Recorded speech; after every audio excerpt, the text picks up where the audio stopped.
Notre Dieu, nous voulons te rendre gloire. Toi qui nous as ressuscités ce matin, toi qui nous as donné le souffle, nous voulons te dire merci pour tous les combats que tu as menés en notre faveur alors que nous étions sur notre couche. Seigneur notre Dieu, beaucoup ne sont pas réveillés ce matin. D'autres se sont réveillés dans des situations de santé difficiles. Mais à nous, tu as donné cette grâce d'être là devant ta parole. Combien ont souhaité être là où nous sommes ce matin et qui ne le sont pas. Ce n'est pas que nous soyons plus malins que les autres, mais c'est une grâce. Amen. Amen. Amen. Amen. Nous voulons te dire merci pour cette grâce, Seigneur. Merci, Père. Merci, Seigneur Jésus. Nous voulons te dire merci pour ton amour infini, Seigneur. Dieu. Merci, Seigneur. Ce matin, nous venons encore devant ton saint trône. Nous implorons ta miséricorde, Père notre Dieu. Daigne nous donner l'esprit de sagesse et de révélation. Amen. Daigne illuminer les yeux de notre intelligence, Amen. afin que nous puissions comprendre des choses gardées secrètes depuis la fondation du monde. Oui, Seigneur. Père notre Dieu,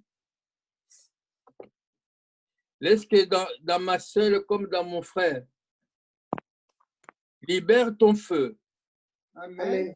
et consume toutes les œuvres des ténèbres. Amen. Je t'en supplie, Seigneur, laisse que ton feu soit dans ma langue ce matin Amen.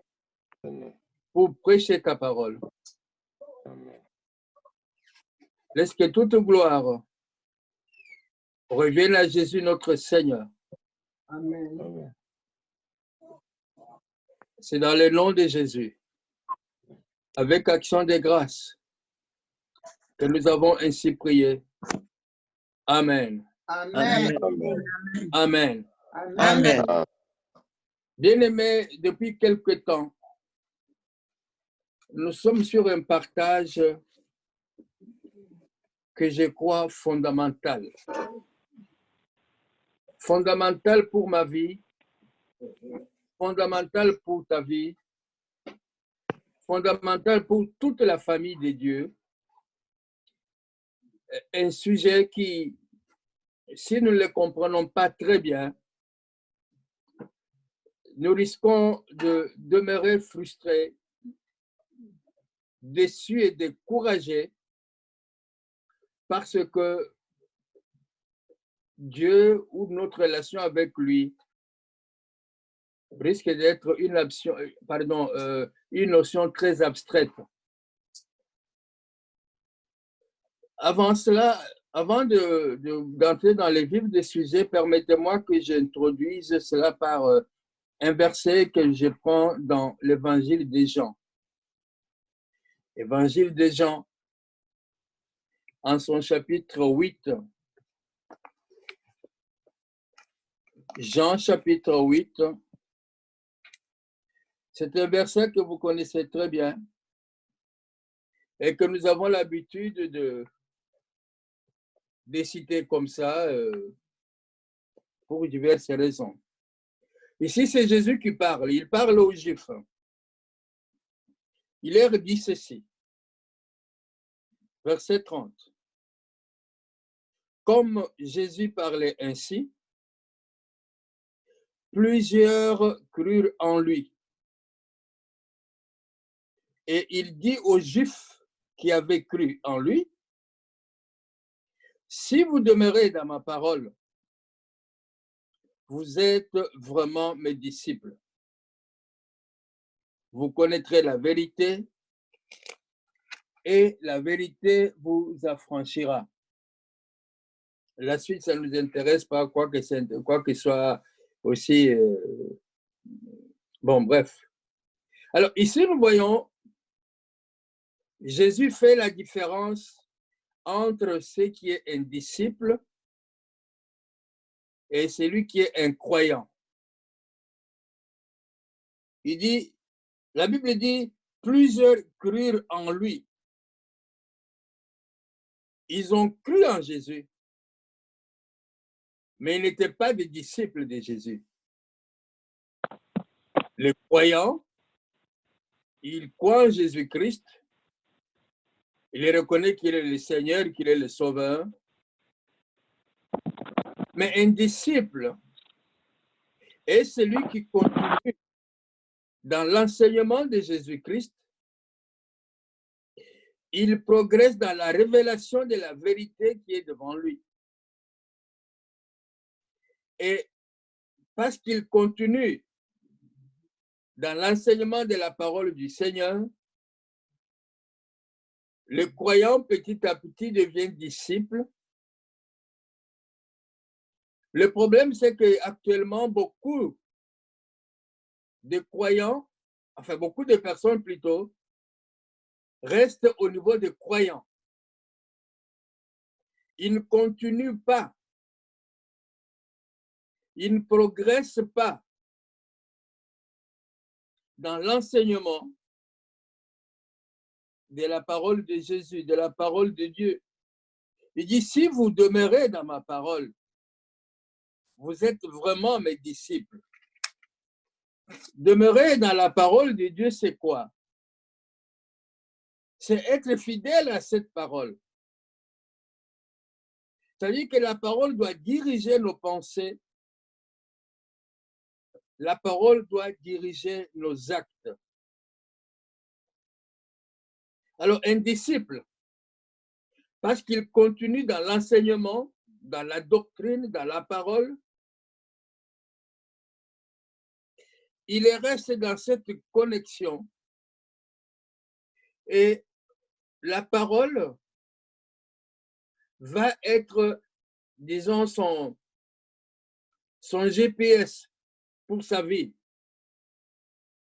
Et Jésus dit, parce que vous demeurez dans la parole, parce que vous continuez à voir, vous continuez à être dirigé par la parole, vous connaîtrez la vérité.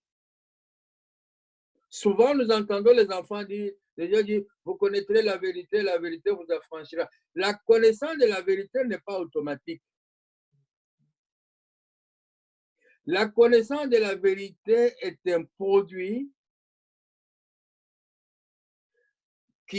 ou un fruit, si vous voulez, qui vient du fait qu'on demeure, du fait qu'on continue, du fait qu'on demeure dans la parole, on continue dans l'enseignement de la parole. Et plus on continue dans cet enseignement-là, plus on connaît la vérité. Parce que la vérité, c'est un trésor. Un trésor, ça ne se trouve pas à la surface. Un trésor, il faut creuser. Il y a un travail qui doit être fait. Il y a un sacrifice qu'il faut fournir. Donc Jésus dit, si nous fournissons ces sacrifices-là, alors nous allons connaître la vérité. Et au verset 36 du même chapitre, il dit, excusez-moi, si donc le Fils vous a franchi, vous serez réellement libre. Donc, si le Fils vous a franchi, affranchir, ça veut dire libérer. C'est des mots qui s'utilisent spécifiquement pour un esclave. Un esclave est affranchi, ça veut dire qu'il n'est plus esclave, il est libre, il est libéré. Et quand on croit que Jésus est Seigneur et Sauveur, C'est bien, on est croyant. Mais il faut persévérer. Il faut persévérer pour que vous connaissiez la vérité. Parce que quand vous connaîtrez la vérité qui est lumière, la vérité va vous permettre de faire la distinction entre ce qui est vrai et ce qui est faux. Je me rappelle, quelqu'un m'a raconté cette petite histoire de quelqu'un qui était engagé dans un institut bancaire ou, disons, banque nationale. Et cette personne était chargée de détecter le faux billet, la fausse monnaie. Alors, un jour, il va demander à son chef, mais il y a tellement beaucoup de fausses monnaies. Comment je connaîtrais telle fausse monnaie de telle autre fausse monnaie? Comment je connaîtrais le faux billet de 50 €, du faux billet de 20 €, ainsi de suite? Le chef lui a dit non. Tu n'as pas besoin de connaître tous ces faux billets. Il faut seulement que tu aies l'habitude de manipuler ce qui est vrai. Que tu aies l'habitude de sentir quand tu saisis, quand tu as dans tes mains entre tes doigts les billets de 50 €, les billets de 20 €, quand tu vas le faire plusieurs fois, même tes doigts peuvent sentir si tu as un billet de 20 ou de 50, qui soit de la vraie monnaie. De telle manière que quand un faux billet viendra dans tes mains, tu le reconnaîtras facilement parce que tu connais tellement le vrai que le faux, tu vas le sentir. Donc, Jésus dit de dire que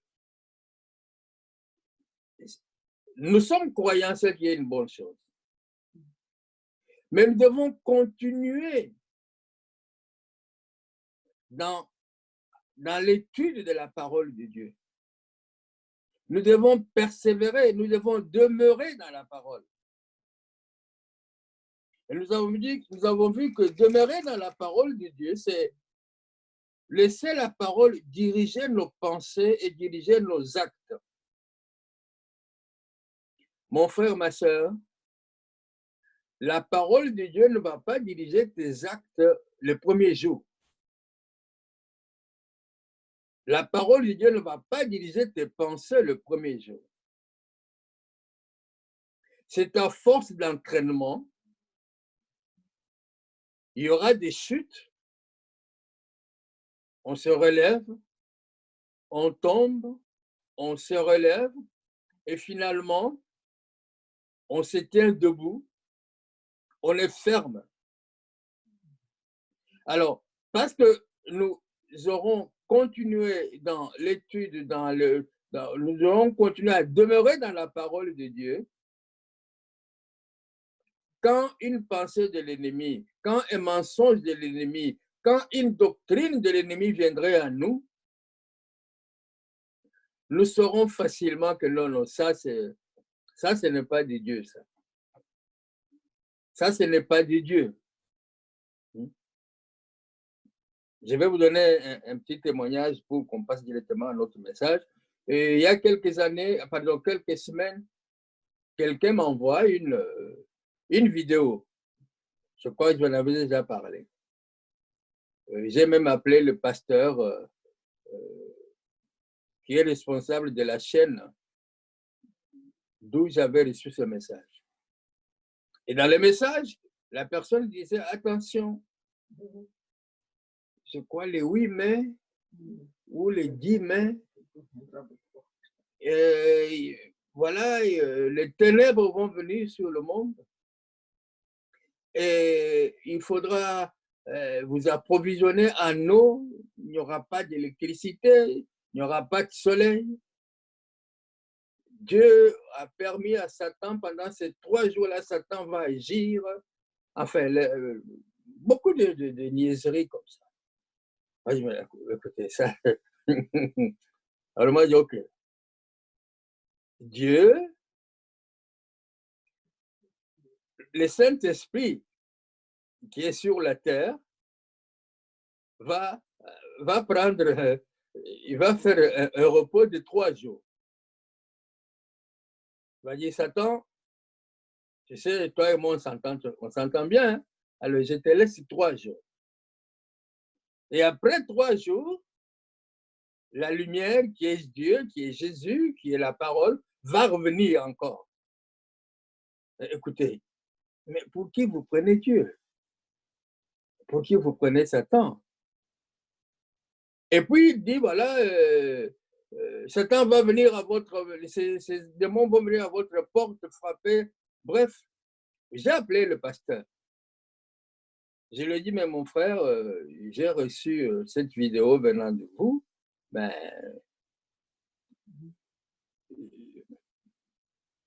quelqu'un qui lit la Bible, qui connaît un peu la parole de Dieu, ne peut pas laisser passer des choses comme ça sur sa chaîne.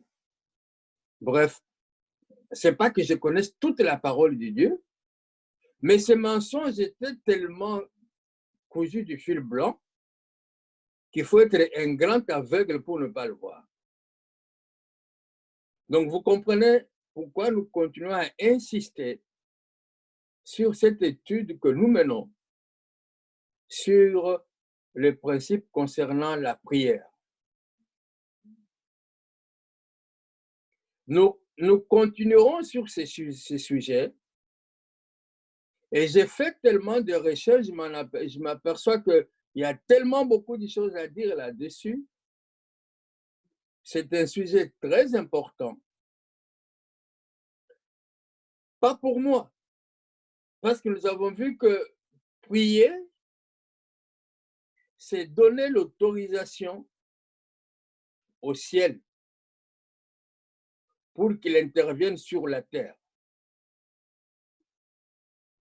Prier, c'est donner l'autorisation, le droit légal à la puissance divine d'intervenir sur nos problèmes sur la terre. Or, qui n'a pas de problème? Qui n'aimerait pas que ces problèmes trouvent une solution? Qui n'aimerait pas voir la main de Dieu dans sa vie? Qui n'aimerait pas grandir, progresser dans tout ce qu'il fait? Quand je parle de tout ce qu'il fait, ce n'est pas seulement ce que nous faisons spirituellement, mais toute notre vie. Parce que même quelqu'un qui est au chômage, il a besoin d'un coup de pouce de la part de Dieu. Celui qui est malade, il a besoin d'un coup de pouce de la part de Dieu. Ainsi de suite, ainsi de suite. Donc,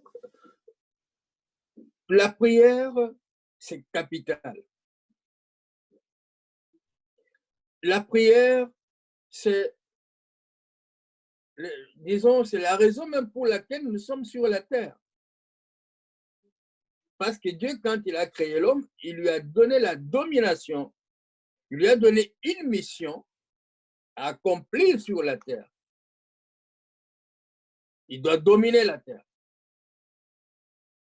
Il doit la cultiver et la garder. Et nous savons ce qu'il y a eu. Et nous savons qu'après cela, il y a eu la rédemption. Et Dieu continue et tient à l'accomplissement de son plan, de sa volonté pour l'être humain. En résumé, je peux dire que si nous ne savons pas comment prier, eh bien, nous sommes en grand danger. Nous sommes en grand danger. Pourquoi? Parce que nous ne savons pas ce qui peut nous arriver.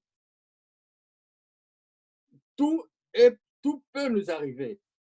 Tout, ça veut dire T-O-U-T. Ça veut dire n'importe quoi peut nous arriver. Par contre, si nous prions, nous savons que nous avons un bouclier. Nous savons que nous avons un refuge. Nous savons que nous avons une protection. Voilà pourquoi l'Esprit du Seigneur m'a mis à cœur d'approfondir, comme nous venons de les lire, si nous venons de les lire dans Jean, là. Si vous demeurez dans ma parole, vous êtes vraiment mes disciples. Donc, nous devons continuer. Je ne dis pas que nous allons tout terminer, ça serait une ambition démesurée. Mais il y a des choses essentielles que nous devons connaître. C'est comme je le disais, un enfant de Dieu doit avoir des objectifs parce que notre Père a des objectifs. Je vous avais dit aussi que pendant cette période trouble que nous connaissons, c'est un temps que Dieu nous donne pour réfléchir sur notre devenir, que ce soit spirituel, que ce soit professionnel, marital, social, quel que soit le devenir, c'est un temps de remise en question. Mais il y a quelqu'un qui veut du bien de toi, c'est Dieu. Il y a quelqu'un qui veut du mal de toi, c'est l'ennemi. Rappelez-vous Jean 10, 10. Je suis venu afin que mes brebis aient la vie et qu'elle l'ait en abondance. L'ennemi vient pour voler, égorger, détruire. Alors, ces choses-là ne peuvent pas s'accomplir dans ta vie, dans ma vie, dans la vie de ton foyer, de ton église, de ta société, de ta nation. Elles ne peuvent pas s'accomplir sans la main de Dieu. Elles ne peuvent pas s'accomplir sans une vie de prière. Nous avons parcouru différentes raisons et nous avons vu combien ils sont découragés, sont déçus, ont abandonné la vie de prière parce que ça ne marche pas. Mais nous n'avons pas eu le courage de nous interpeller nous-mêmes pour savoir pourquoi ça ne marche pas. Parce que Dieu ne peut pas nous demander de prier et de ne pas faire marcher la prière. Jésus, dans Luc 18, il dit, Luc 18, verset 1, souffrez que je lise rapidement. Luc au chapitre 18, verset 1, Jésus nous dit, Jésus leur adressa une parabole pour montrer qu'il faut. Il n'a pas dit qu'on peut. Il n'a pas dit que si cela est possible, si tu as le temps, si les conditions le permettent. Non. Il dit, il faut toujours. Mais nous avons changé toujours en quelquefois. Cela dépend des conditions. Si les circonstances le permettent. Mais Jésus dit, il faut toujours prier et ne point se relâcher. Et il sait pourquoi il le dit. Il sait pourquoi il le dit. Donc, je voudrais vraiment attirer notre attention pour dire que ne prenons pas à la légère ce temps que nous passons pour l'étude des principes de la prière. Je me rappelle, peut-être c'est à vous, parce que nous partageons aussi avec quelques frères dans le sud de France nos enseignements tous les mercredis. Peut-être qu'à vous que j'ai dit, le temps que nous passons en prière, ce n'est pas du temps perdu. C'est l'ennemi qui te fait croire que c'est du temps perdu. Non. Le temps que nous passons dans la prière est un investissement. La parole elle-même dit que celui qui s'approche de Dieu croit que Dieu existe. Mais le verset ne s'arrête pas là, il dit plus loin, et la suite, il dit, il est le rémunérateur. Dans la vie de prière, qu'est-ce que nous approchons de Dieu? Dans la louange, dans l'adoration, dans l'intercession, dans les combats spirituels, dans toutes ces sortes de prières là, parce qu'il n'y a pas qu'une seule sorte de prière. Mais quand nous approchons de Dieu, nous devons croire que non seulement il existe, mais il est rémunère. Donc, le temps que nous passons dans la prière, ce n'est pas du temps perdu, ma sœur. Amen. Amen. Ce n'est pas du temps perdu, mon frère. Parfois, nous sommes tellement pressés. Oh non, vite fait, on va vite fait dire une petite prière. On appelle ça, vite fait, on va faire une petite prière. C'est comme si Dieu était mendiant, assis le long de la route, à qui vous étiez dans la main une pièce de 50 centimes ou de 1 euro pour vous en débarrasser. Vous dites, bon, écoutez, c'est Dieu là, il veut que nous prions tout le temps. Vite une petite prière, et puis on continue. Non! Ce n'est pas une petite prière qu'on dit à Dieu. C'est un moment de communion. C'est un moment capital. Tu dois changer ta perspective en ce qui concerne le temps de prière. Comme on a prié comme ça, on peut aller, Dieu comprendra. Non! J'ai jamais vu un investisseur. Vous savez ce que c'est un investisseur. Il va déposer son argent dans une banque d'affaires ou bien dans une affaire ou bien dans une entreprise. Il dit, bon, on met ça comme ça, on part. Non. La prière est un investissement. Et quand quelqu'un investit, il s'attend à recevoir. C'est comme on l'appelle d'ailleurs, le retour sur l'investissement. Avec la prière, nous devons nous attendre à un retour sur l'investissement. Alors, nous avons vu que la prière, ce n'est pas une option, c'est une nécessité. Nous avions cependant relevé quelques points. Parce que, alors même que l'homme a vendu, vendre, c'est trop fort, il a donné l'autorité, la domination que Dieu lui avait donnée à l'ennemi, et qui en fait ce qu'il voulait faire, parce qu'il disait à Jésus, regardez, tout ça m'appartient, je donne à qui je veux. Mais nous avons vu que souvent dans nos prières, ou quand nous prions, il y a un élément qui est très important que nous négligeons et qui nous redonne l'autorité dans notre vie de prière. La fois passée, j'avais commencé à parler de la puissance de la prière, mais permettez que ce matin, nous revenions sur l'autorité qui est la mienne, qui est la tienne, parce que nous avons vu qu'il n'y a que l'homme, l'être physique, celui qui est né sur la terre, c'est lui qui a la domination sur la terre. Aucun esprit, fût-il le Saint-Esprit,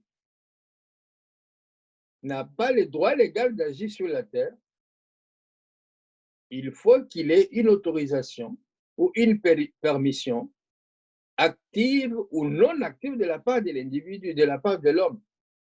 Donc, nous avons l'autorité. Mais je voudrais revenir ici sur des choses que vous connaissez. Parce que souvent, nous disons, nous allons confesser notre identité, mais nous ne savons pas que notre position en Christ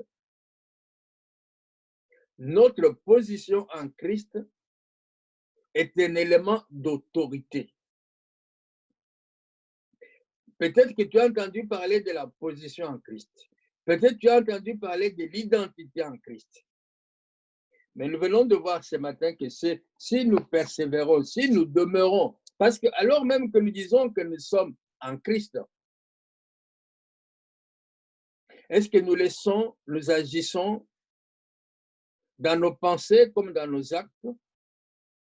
Est-ce que nous démontrons que nous sommes en Christ? Parce que c'est ce que Jésus nous dit ce matin. Si vous demeurez dans ma parole, si vous continuez à demeurer dans ma parole, vous connaîtrez la vérité. Et la connaissance de la vérité vous affranchira. Amen. Amen. Alors, je voudrais revenir sur ces petits détails.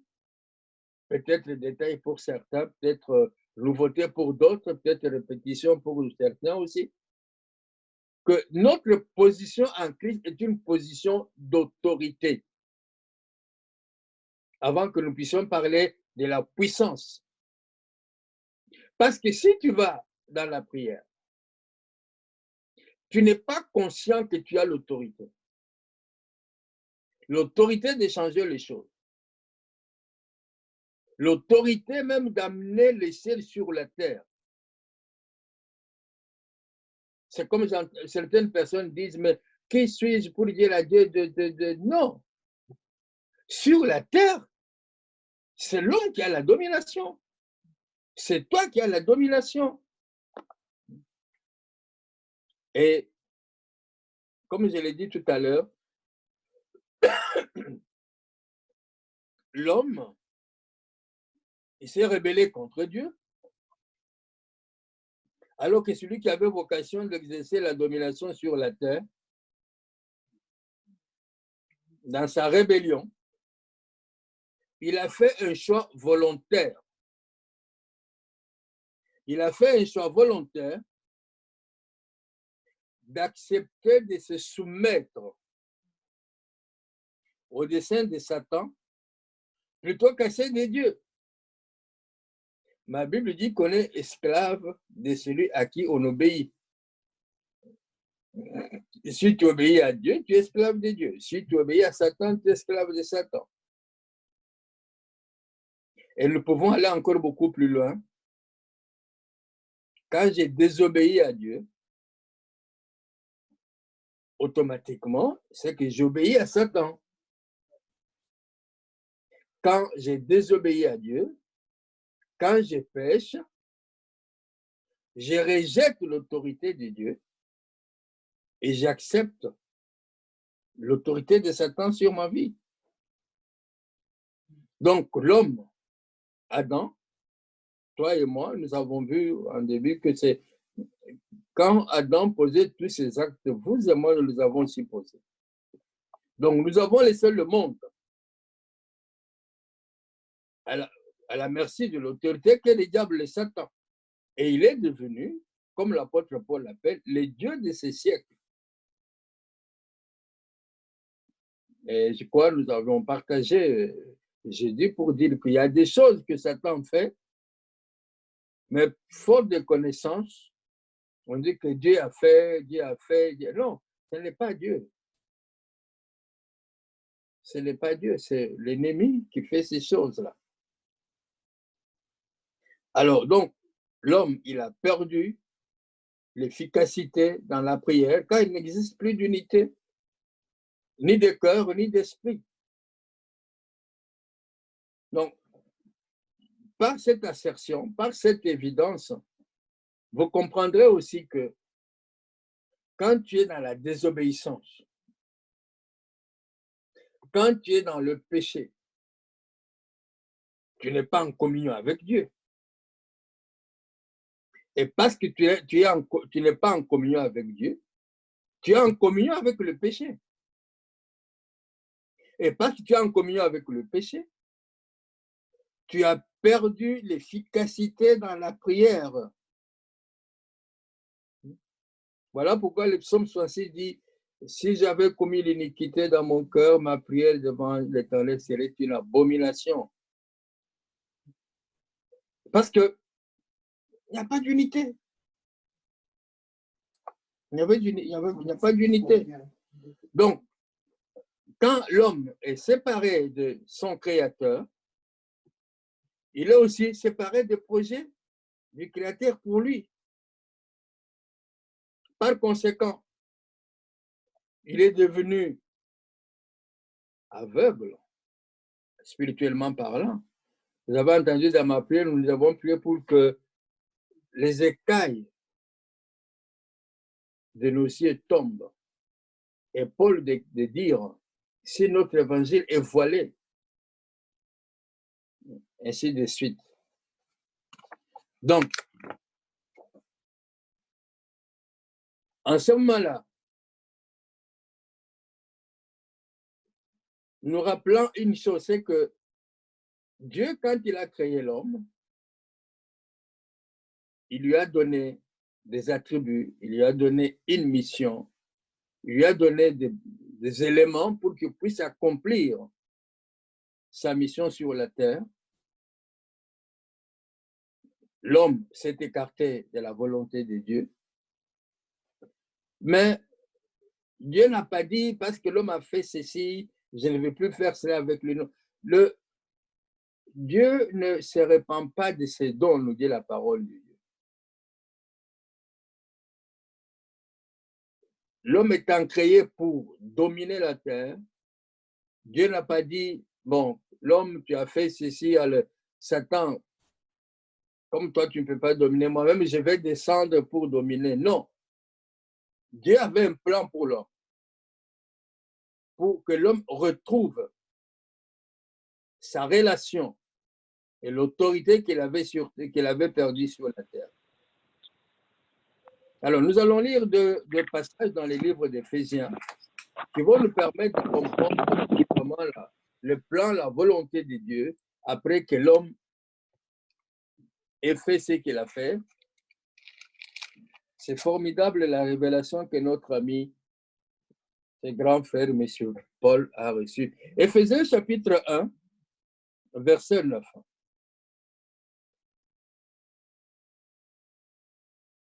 On peut commencer par verset 7 pour meilleure compréhension. En lui, il s'agit de Jésus.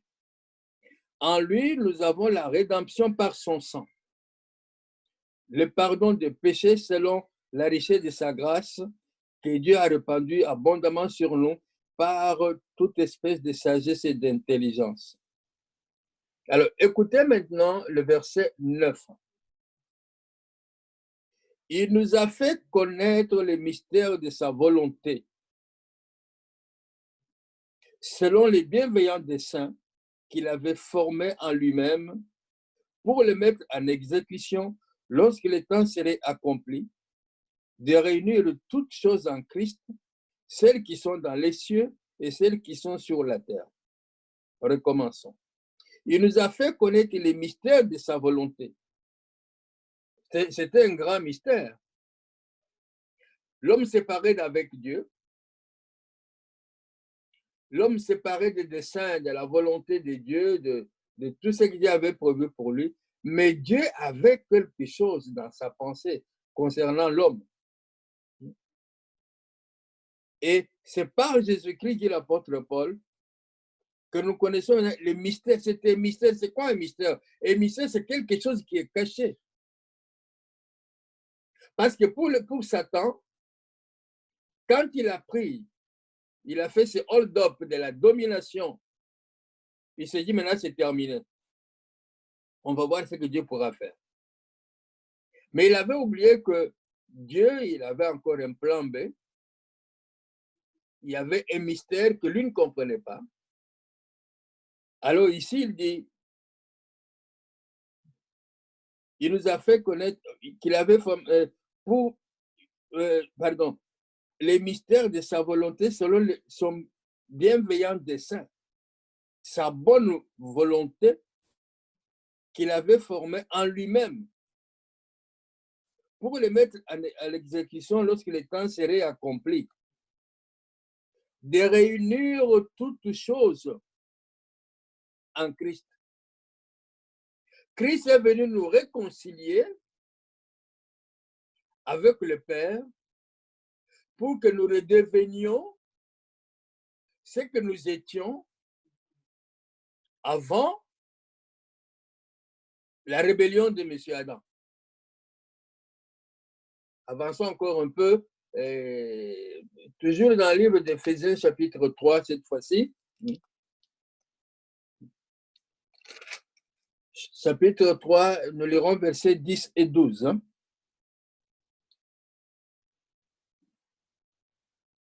C'est pourquoi, donc commençons peut-être par, parce que c'est pourquoi, c'est pas, il y a une raison.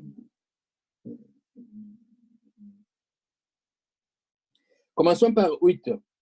À moi qui suis le moindre de tous, pardon, à moi qui suis le moindre de tous les saints, cette grâce a été accordée d'annoncer aux païens les richesses incompréhensibles de Christ.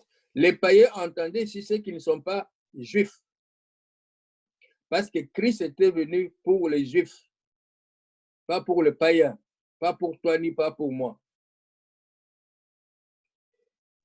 Alors, accordé d'annoncer aux païens les richesses incompréhensibles de Christ et de mettre en lumière le moyen de faire connaître les mystères cachés de toute éternité en Dieu. Là aussi, il parle encore des mystères cachés. Dieu qui a créé toutes choses. Alors, le verset dit, c'est pourquoi les dominations et les autorités dans le lieu céleste connaissent aujourd'hui par l'Église la sagesse infiniment variée de Dieu, selon les desseins éternels qu'il a mis à exécution par Jésus-Christ, notre Seigneur.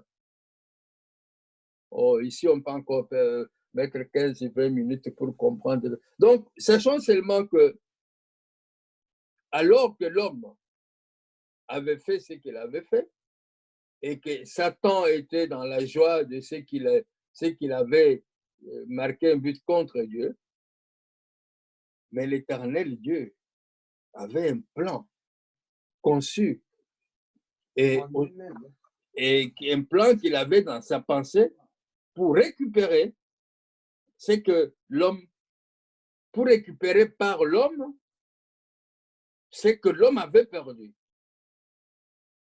C'est intéressant, un jour on pourra parler de l'incarnation. Pourquoi? Pour que c'était une équation difficile. Difficile pourquoi? Parce qu'en fait, qui a péché? C'est l'homme qui avait péché. Qui devait résoudre, qui devait faire le rachat, qui devait corriger la faute? C'est l'homme qui devait corriger la faute.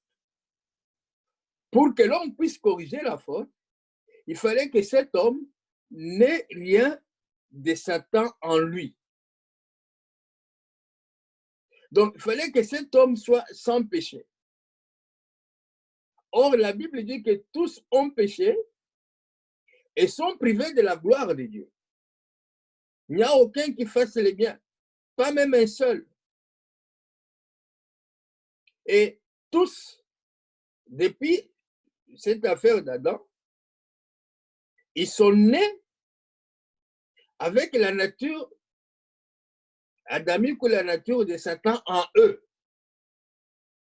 Donc, mathématiquement, Satan ne voyait pas comment l'homme qui est pécheur, comment l'homme qui est né dans le péché, l'homme en qui il y a sa nature, disons, satanique, démoniaque, comment cet homme peut venir lui arracher ce que lui a déjà pris. Donc, dans la pensée de Satan, cela était mathématiquement impossible. Donc, il était très content. Mais il avait oublié que Dieu est Dieu.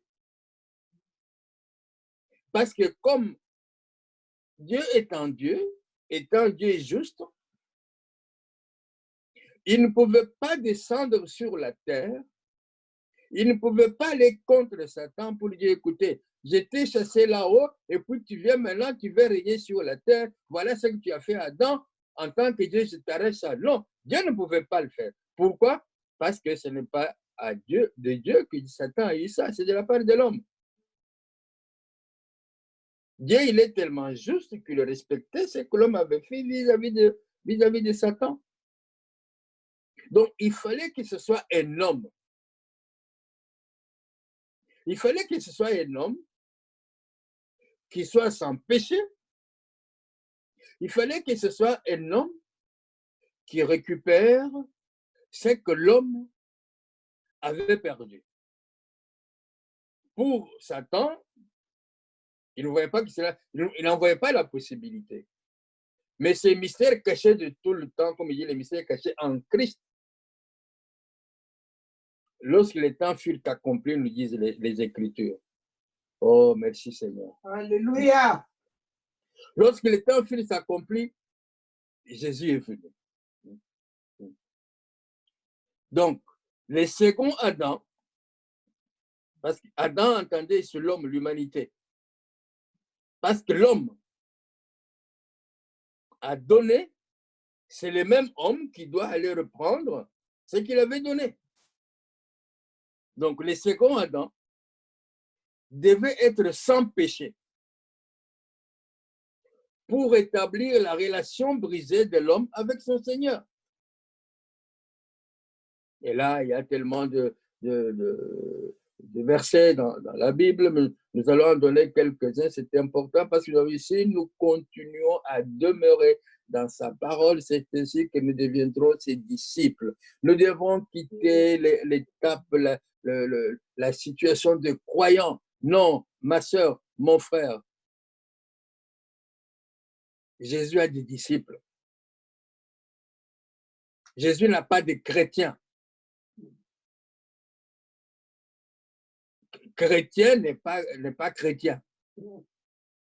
Si je peux me permettre, chrétien n'est pas chrétien.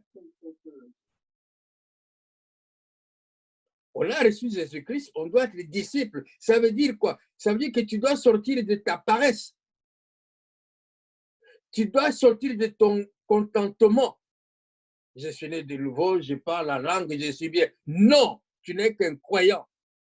Jésus n'a pas besoin de croyants. Jésus a besoin de disciples. Et qui est un disciple? Un disciple, c'est celui qui continue, qui demeure, qui continue dans l'étude, dans la doctrine de la parole de Dieu, qui la met en pratique chaque jour de sa vie. Et puis un disciple, il est assis au pied du maître. On n'est pas assis au pied du maître pour regarder la télévision. On n'est pas assis au pied du maître pour jouer sur ces réseaux sociaux. On est assis au pied du maître pour recevoir ce qui vient du maître. Paul dit, il est allé s'asseoir au pied de Gamaliel. Et quand il est revenu de là 15 ans après, regardez ce qu'il est devenu. Donc, tu dois être un disciple. Tu dois sortir de la situation de croyant. Et surtout, ma soeur, mon frère, tu dois sortir de l'étiquette des chrétiens. Tout le monde est chrétien. Mais tout le monde n'est pas disciple. Tout le monde est chrétien, mais tout le monde n'est pas disciple. Alors, en tant que disciple, tu ne dois pas te contenter de... Non, tu dois persévérer.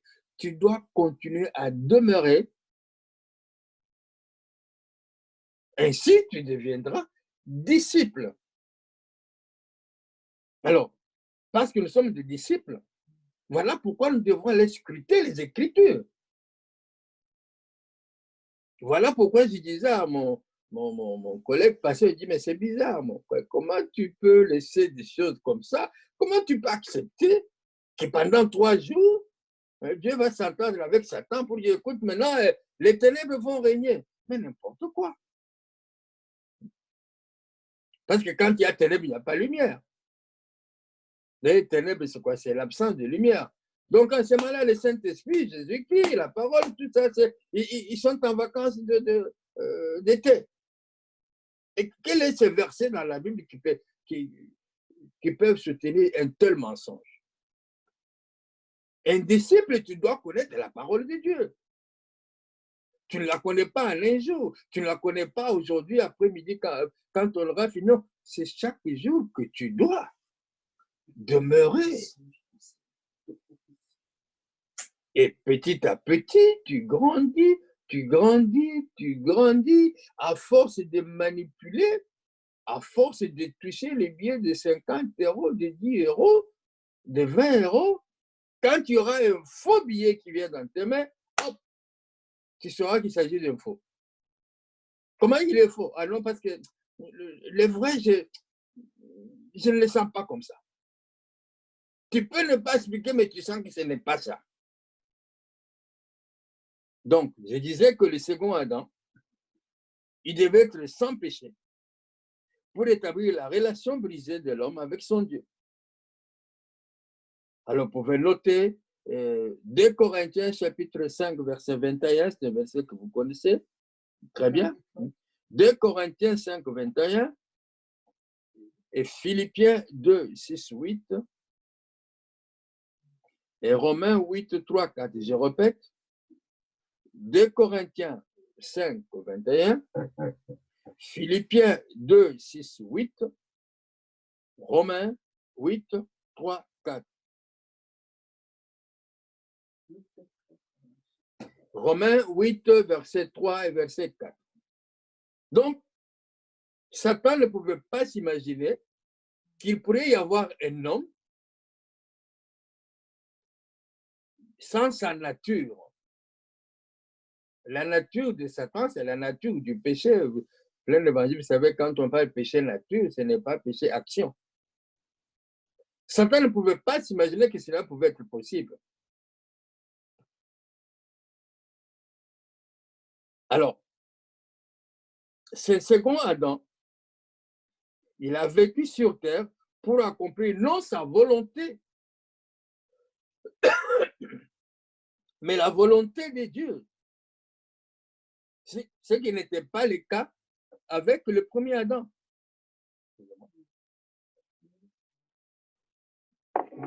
Le second Adam, il a vécu sur terre pour accomplir non sa volonté, mais la volonté de Dieu, contrairement au premier Adam. Le premier Adam, qu'est-ce qu'il a fait? Dieu lui a dit, voilà, tu ne mangeras pas de ces fruits.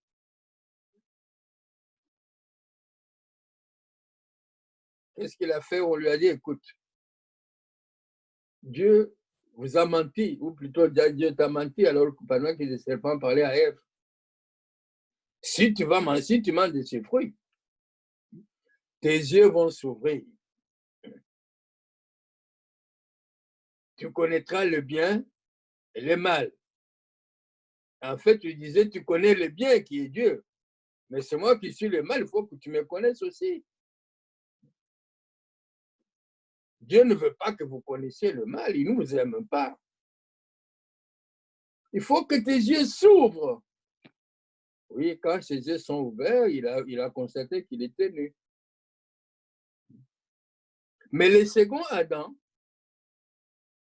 a eu exactement le même examen de baccalauréat. Convoitise des yeux, convoitise de la chair, l'orgueil de la vie. Vous connaissez ça parce que vous lisez la Bible, Luc 4, Matthieu 6, transformer cette pierre en pain. N'est-ce pas que tu as faim? Adore-moi, je te donne tout ceci. Est-ce que tu peux te lancer de là où je t'ai placé sans que ton pied heurte une pierre? À toutes les 3 questions de l'examen de Satan, le second Adam est sorti victorieux.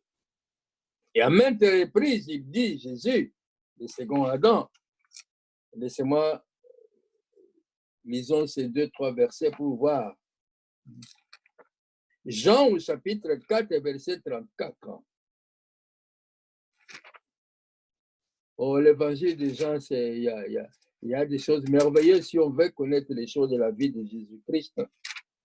Tous les évangiles en parlent, mais vous savez, chaque évangile a un aspect spécifique qui est différent de l'autre. Jean 4, verset 34, vous connaissez cette histoire, Jésus est avec la Samaritaine, les disciples sont allés chercher à manger, quand ils reviennent et ils lui présentent ce qu'ils avaient acheté pour manger, Jésus de leur dire, verset 34,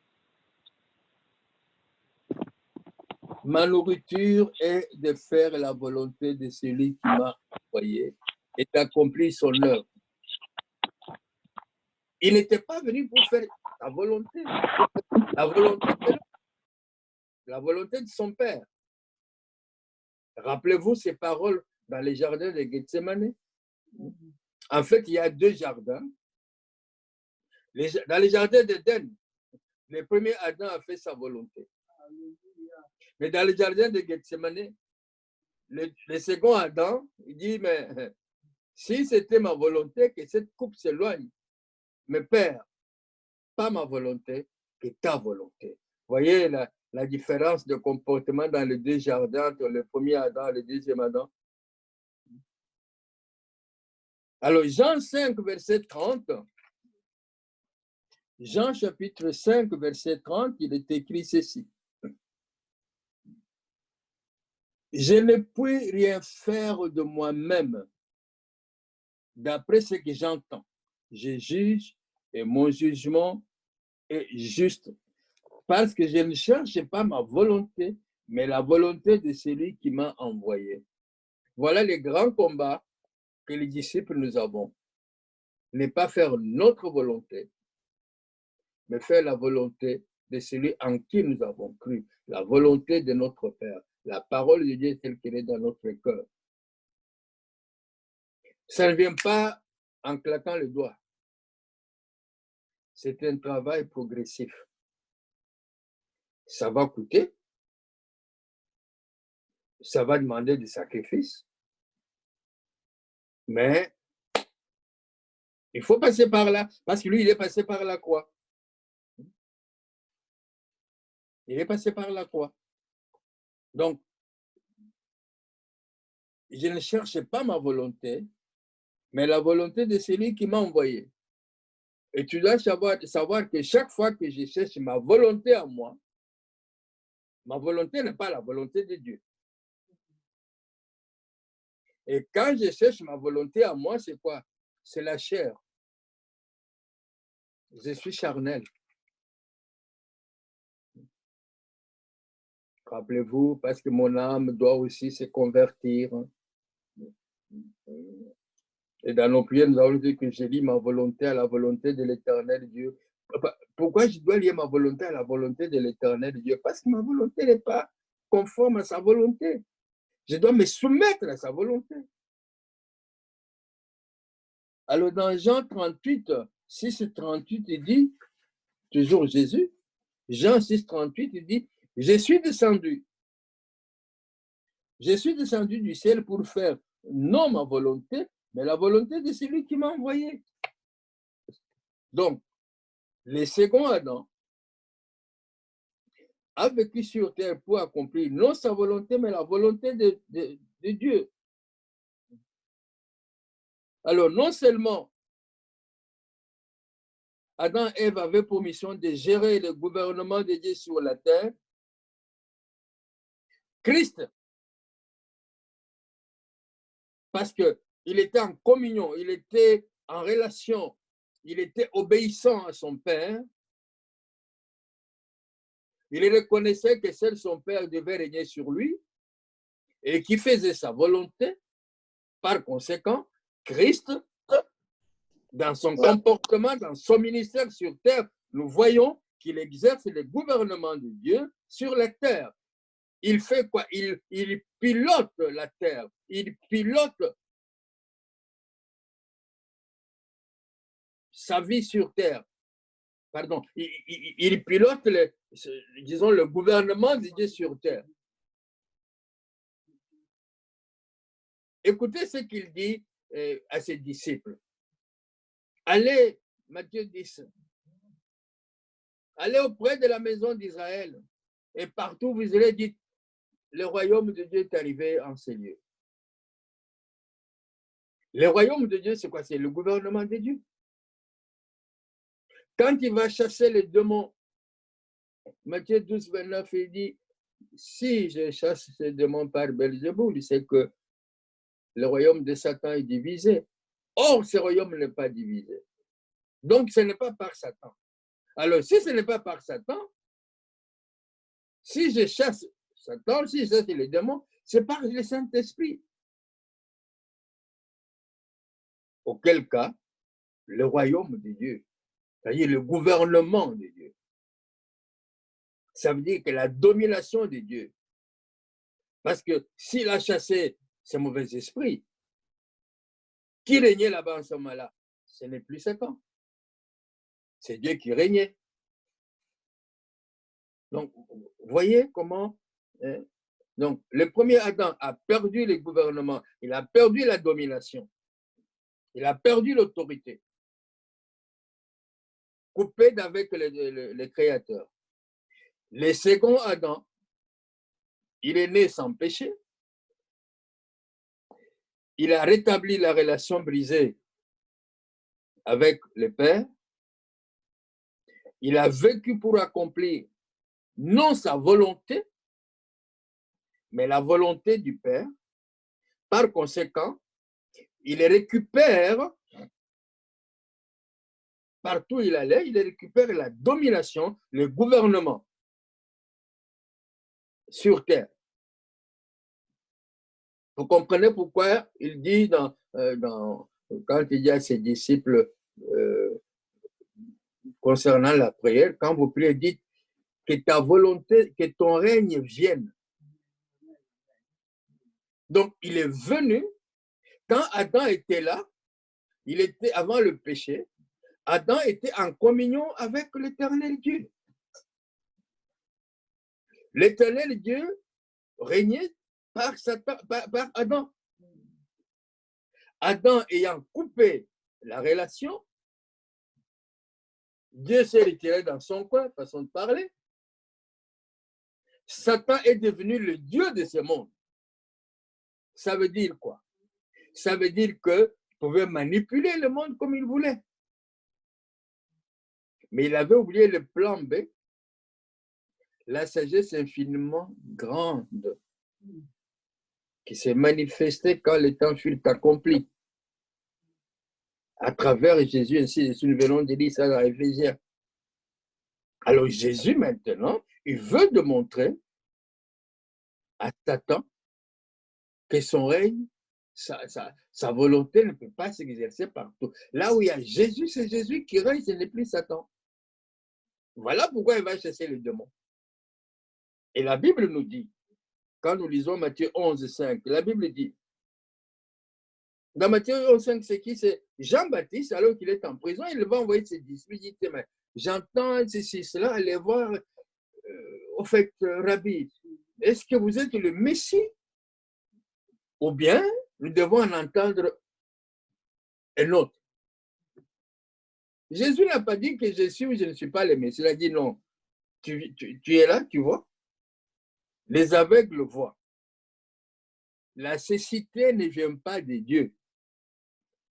La cécité est l'œuvre des ténèbres.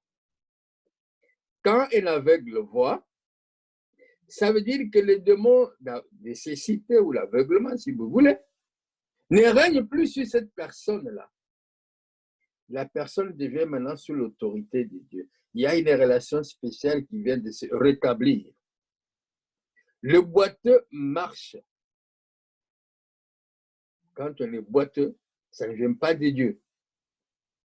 Alors, rappelez-vous ce qu'on a vu l'autre fois, oui, c'est la volonté de Dieu. Dieu a donné, Dieu a repris.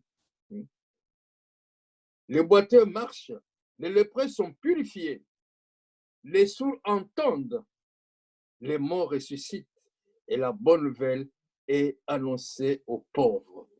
Gloire à Jésus. Donc voilà, Jésus dit voilà, non. Je ne vous dis pas si je suis le Messie ou je ne suis pas le Messie. Mais regardez vous-même les œuvres. Les miracles que j'ai faits démontrent que ces gens qui étaient sous la domination, rappelez-vous la femme qui marchait courbée, que Jésus a guéri les jours de sabbat dans le temple. La personne avec le bras ou la main. Donc tout ça, ça veut dire que ce sont des personnes qui étaient sous la domination démoniaque. Amen. Mais quand la domination divine est arrivée, l'autorité divine était là, le démon ne pouvait pas résister. Il ne pouvait pas résister. Et plus grave encore, est là où l'autorité même de Jésus s'est montrée avec une, je ne sais pas, une puissance qu'on ne peut pas qualifier. Ils l'ont crucifié, ils l'ont enseveli. Comme si ça ne suffisait pas, je ne sais pas comment ils ont fait, ils ont amené la plus grosse pierre du cimetière ou de la ville pour fermer, parce qu'on ne sait jamais, on peut venir le voler. On peut venir le voler pour dire qu'il est ressuscité. Mais la tombe, le séjour de mort, oh merci Seigneur, ils ne pouvaient pas le garder. Le troisième jour, il dit, c'est lourd à porter. La pierre s'est ouverte, elle s'est déplacée. Il est sorti du tombeau. Alléluia, merci Seigneur. Merci Jésus pour la résurrection. Il est sorti du tombeau. Les gardes armés qui étaient là étaient comme foudroyés. La puissance était telle que tout s'était tombé, évanoui, et dans une lumière tellement éclatante qu'ils ne pouvaient pas supporter cet événement-là. Donc, Jésus, il a conquis l'autorité terrestre sur l'humanité. L'autorité, il a transféré cette autorité à ceux qui croient. Donc, vous voyez, nous allons petit à petit d'aller vers la fin de notre message, mais tu comprends pourquoi être en Christ est un critère d'autorité pour exercer l'autorité dans la prière. Donc, Jésus, ayant conquis l'autorité sur l'autorité sur l'humanité, il a transféré cette autorité à quiconque croit en lui. Ainsi donc, la position et l'autorité que Jésus a gagnée, j'ai dit bien la position et l'autorité que Jésus a gagnée. Sa position, c'est quelle position? Il est ressuscité d'entre les morts, il est monté au ciel, il est assis à la droite de Dieu le Père, au-dessus de toute domination, au-dessus de toute autorité, et ainsi de suite. Vous connaissez ces choses-là. Jésus a redonné tout cela à toi. J'allais dire à l'humanité, non, à toi et à moi. Il a donné. Tu peux l'utiliser comme tu peux ne pas l'utiliser, tu peux croire comme tu peux ne pas croire, mais cela ne change rien. Cela ne change rien parce que si tu es né de nouveau, si tu as reçu la nouvelle naissance, tu es en Christ. Éphésiens chapitre 2, verset 4-5. D'abord, verset 1. Nous qui étions morts par nos offenses et par nos péchés dans lesquels nous marchions autrefois, nous étions. Et quand vous arrivez au verset 5, la Bible dit, Éphésiens 2:5, il dit, Éphésiens chapitre 2, verset 5, commençons par, mais Dieu qui est riche en miséricorde, à cause du grand amour dont il nous a aimés, nous qui étions morts par nos offenses, nous a rendus vivants avec Christ. Il nous a ressuscités ensemble et nous a fait asseoir ensemble dans les lieux célestes en Jésus-Christ. Tu peux dire que tu n'es pas dans le lieu céleste, ça c'est ton problème. C'est une question de où tu crois ou tu ne crois pas. C'est une vérité. Comment tu es arrivé dans le lieu céleste? Par la nouvelle naissance. Donc, pour toute personne qui est née de nouveau, il a une double citoyenneté. Donc, tu as une double citoyenneté. Tu as une double résidence. Je réside à Gonesse physiquement, Mais spirituellement, je suis un citoyen du ciel. Je suis assis dans le lieu céleste en Jésus-Christ, mon Seigneur. Merci Jésus. Donc, quand nous prions, nous devons être conscients de ces éléments-là. Et c'est ça qui nous donne l'autorité. Nous ne devons pas avoir peur d'aller dans la prière. Car nous ne sommes pas n'importe qui. Ça ne dépend pas de là où j'habite, ça ne dépend pas de quelle somme d'argent j'ai en banque, ça ne dépend pas de mon rang social, ça ne dépend pas de ma capacité intellectuelle, ça dépend de Dieu. Et je l'ai reçu, non pas parce que je parle telle langue, non, je l'ai reçu parce que je suis né de nouveau, point barre. Je suis un enfant de Dieu. Je suis ressuscité avec Christ. Je suis de la nationalité du Christ. Et grâce à Jésus, je peux maintenant vivre à nouveau. Comme Adam avant la chute. Je suis devenu un enfant de Dieu. Et avec tous les droits et tous les privilèges qui s'y attachent. Notre rédemption, à savoir notre rachat, nous sommes rachetés. Notre rachat nous permet d'exercer la domination sur la terre et faire progresser le royaume de Dieu sur la terre. Vous comprenez maintenant pourquoi ma position en Christ me donne l'autorité d'être persévérant et surtout dans ma prière.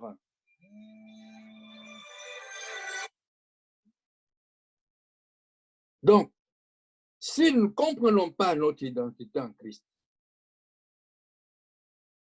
nous avons vu dans Jean 8, 34 ou 32, si vous continuez, si vous demeurez,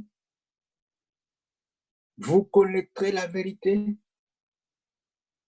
et la vérité vous rendra libre. Beaucoup nous sommes liés, beaucoup nous avons peur, beaucoup nous tremblons quand nous nous mettons à genoux pour prier. Nous nous mettons à genoux parce que mon voisin est à genoux, parce qu'on nous a dit non. Je dois être conscient. Je dois être déterminé. Je dois déclarer ce que je suis. Peu importe la situation, je sais que je suis un enfant de Dieu. Je sais que je suis assis dans le lieu céleste. Je sais que je suis assis au-dessus de toute domination, ainsi de suite, ainsi de suite. Ma Bible dit dans 2 Corinthiens 5, 17, 18, si quelqu'un est en Christ, or celui qui est né de nouveau est en Christ. Si quelqu'un est en Christ, il est une nouvelle création. Une nouvelle création spirituelle. Entendez ces choses, vous le connaissez, mais il est important que nous ayons un nouvel entendement. Pardon. Que nous ayons un nouvel entendement de ces versets. Il est une nouvelle création. Les choses anciennes sont passées. Quelles choses anciennes? Je ne suis plus esclave. Je ne suis plus dans les domaines de ténèbres. Je ne suis plus sous la domination de Satan et des démons. Romains 8, 2, je cite ça en passant. La loi de l'esprit de vie en Jésus-Christ m'a affranchi de la loi du péché et de la mort. C'est très important. C'est un verset que vous devez connaître, mon frère, ma soeur. La loi de l'esprit de vie en Jésus m'a affranchi de la loi du péché et de la mort. Toutes choses sont devenues nouvelles. Et cela vient de Dieu. Cela vient de Dieu. Donc, en Christ, nous sommes rachetés. Nous avons acquis une rédemption absolue. Ça veut dire quoi? Satan n'a plus d'autorité sur toi Vous saisissez cela? Satan n'a plus d'autorité sur toi, car Christ nous a délivrés de la domination de Satan et du royaume des ténèbres. C'est ce que la Bible déclare. Colossiens 13, 14, qu'est-ce qu'il dit?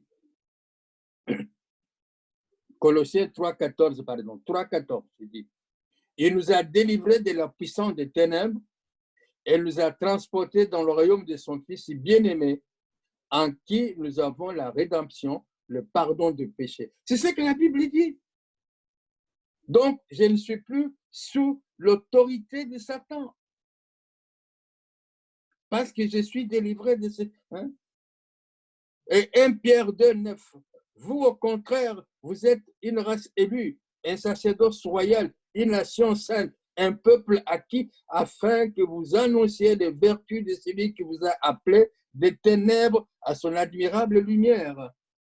Oh, mon frère, ma soeur, vous connaîtrez la vérité. La connaissance de la vérité vous affranchira. Satan n'a plus d'autorité sur toi. Non seulement Satan, mais les péchés n'ont pas d'autorité sur toi non plus. La Bible déclare, Romains 6, 11, 12, Romains 6, 11, 12. Christ nous a délivrés de la puissance et de la domination du péché. Entendez ici, péché nature. La nature pécheresse.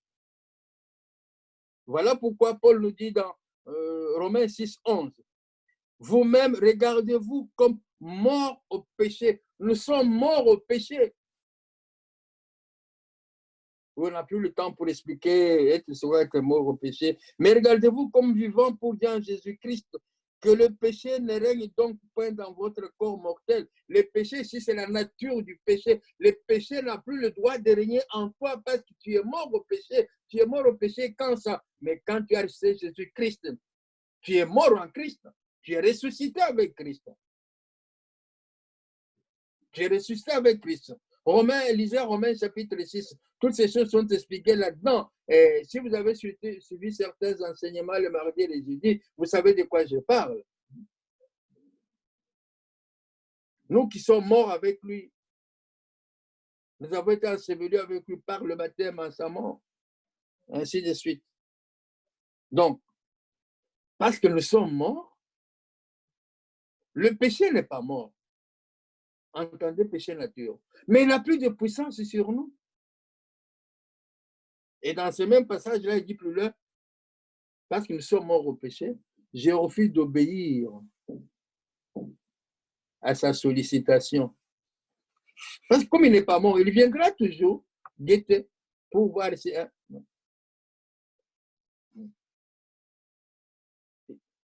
Donc, n'obéissez pas à ces convoitises.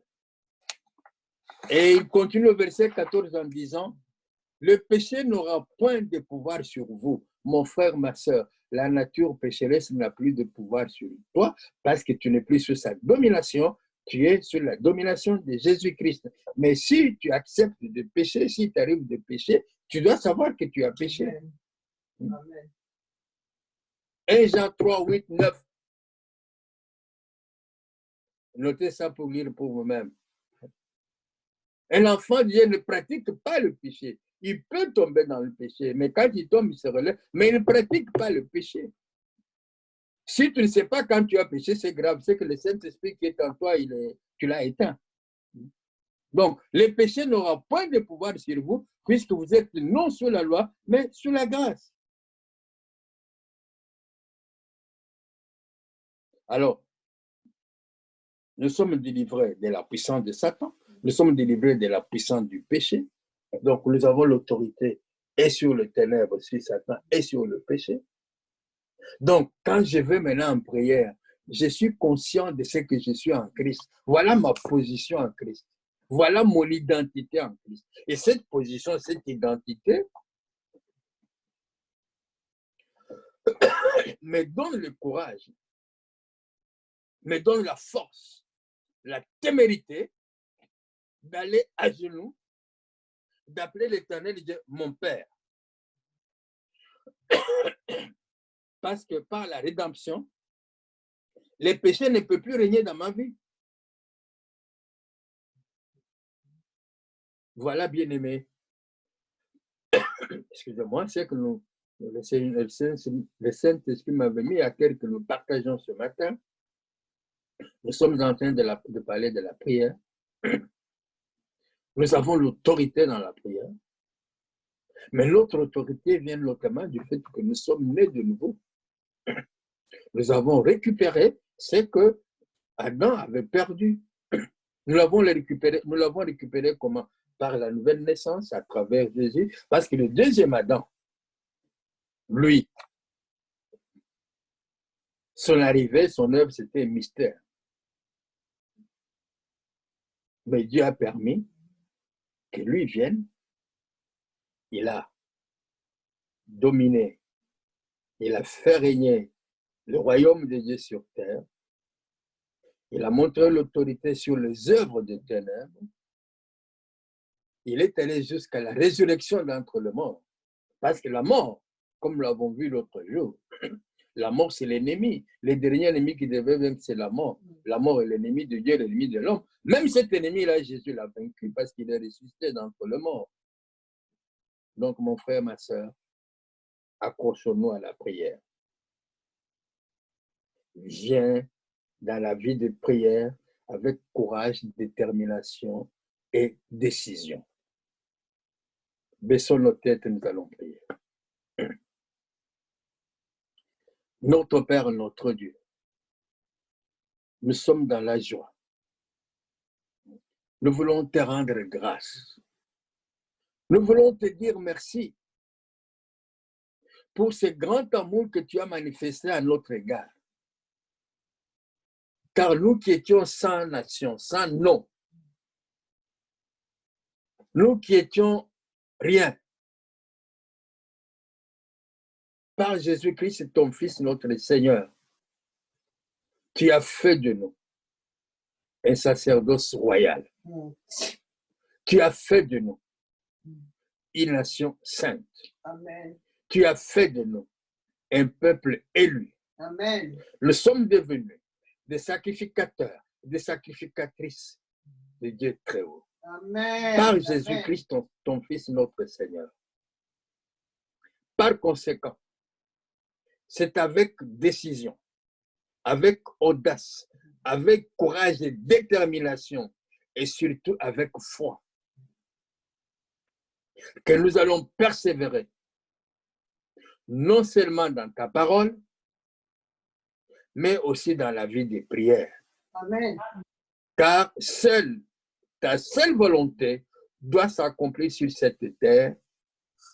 Et c'est nous, c'est moi, c'est mon frère, c'est ma sœur, c'est nous qui sommes des instruments, c'est nous qui sommes des canaux par lesquels ta volonté va s'accomplir sur cette terre. Amen. Cher Saint-Esprit de Dieu, nous avons besoin de toi. Car de nous-mêmes, nous sommes capables de rien. Aide-nous à être ce que Dieu veut que nous soyons, à savoir le messager de la bonne nouvelle, les canaux qu'il va utiliser pour faire régner son nom sur cette terre, Oui, Seigneur. afin que le royaume de Dieu puisse s'étendre. Ainsi, Jésus viendra. Amen, amen, Père, amen. je te remercie. Merci. Au nom de Jésus, avec action de grâce, nous avons ainsi prié. Amen. Amen.